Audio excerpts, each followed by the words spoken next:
মাছটা নেই, পুরো বাটি একদম খালি। মিনি গোয়েন্দার মতো শুকে শুকে ঘুরতে থাকে। কে নিল মাছ? কোথায় গেল? সে পর্দার পেছন দেখে, বালিশের নিচে দেখে, কিন্তু মাছের গন্ধ কোথাও নেই।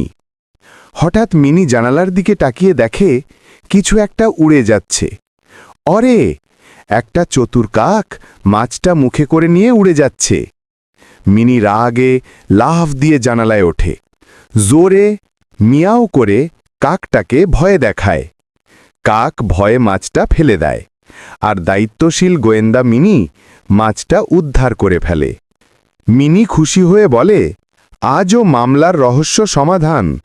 মিনি গোয়েন্দা জিন্দাবাদ।